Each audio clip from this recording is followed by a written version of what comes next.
Again, we are continuing with the characteristics of a sole proprietorship. So, mark it as important. Section C. What are the features of the sole proprietorship? First one is ownership by one man. So, he is a only person. He himself contribute capital and taking care of the entire business, and he himself put his wonderful efforts in the business. So, it is called as ownership by one man. Then second one is freedom of work and quick decision. What and all the decisions taken by the sole proprietor, no need to consult with others. So for example, if some relatives are there, friend circle are there means, so whatever decision he is going to implement, immediately he can do in the business. So that is called as quick decision, as well as it is called as freedom of work, because no need to consult with others unnecessarily to confuse ourselves. The next one is unlimited liability. Mark this as important section B. So the same way meaning which will come for partnership business also. When the business assets are not sufficient to pay the business debts, so he has to pay from his personal property. That means by facing a huge loss, suppose if the sole trader is not in a position to settle the debts, that means the borrowings, so he may use his personal property also. He can use his own fixed assets also. So that is the meaning called as unlimited liability. Then enjoying profit. So as we know, he is a only person. So if profit means he is the only person to enjoy the entire amount, but at the same way he should be ready to bear the entire loss also. The next one, absence of government regulation. There is no special act for sole proprietorship. No need to get any permission from the government also. At home also we can eligible to do any type of individual business. Then no separate entity. No separate entity means sometimes the sole trading business will comes to an end due to death of the owner, or nobody is in the family willing to continue the business. The next one is maintenance of secrecy.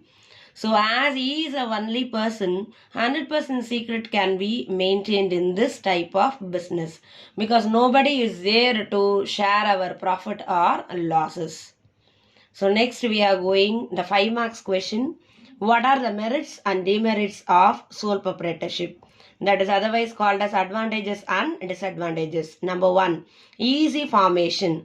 So as I told you, any type of business, if a person is interested, immediately he can start. That is called as easy formation, because only minimum amount of capital is required. That means small capital. Then incentive to work hard. Incentive means what? There is a reward from the customers, because he goes to the customer place and to get the taste and preferences. So that is a reward for him. The next third one is small capital. So as I told you, limited capital and minimum amount of capital is required for the sole trader business. The next one is a credit standing. So he may easily get a credit facility from the suppliers, because he knows the direct contact with the customers also. By the way, he can pass that. So that is also the next personal contact with the customers. The next one is flexibility. Flexibility means according to the situations or the circumstances, the sole trader can immediately shift from one business to another business. So for example, in one type of business he has faced a loss. So immediately he can put his skill and effort, he may shift it to another type of business. That is called as flexibility, adaptability. Okay, now next we are going demerits, the drawbacks. So first one is limited capital.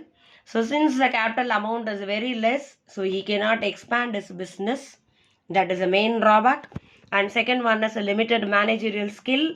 So the same person, we cannot expert almost all the knowledges. He himself investing money, he himself taking care of the business, he himself calculating the profit or loss. Then unlimited liability. So as it gives an induction that more and money can be borrowed from the creditors, at last he is not in a position to repay the amount. Then a lack of specialization. The same person, we cannot expect that he is having capacity in almost all the field. Some of them will have the field in the technical line, some of them will know about the purchases stream, sales stream and all. That is called a specialization, specified in only one type. Then the last one is hasty decision. The hasty decisions means whatever decisions taken by the sole trader need not consult with the others.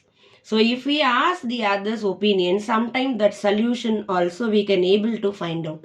So that is also one among the drawback. So these are the merits and demerits of sole trader. So what and all we have revised, we have started with the meaning of a sole trader, definition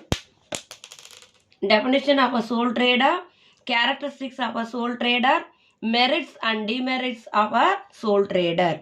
Okay, so just revise it, then again we will continue in the next class.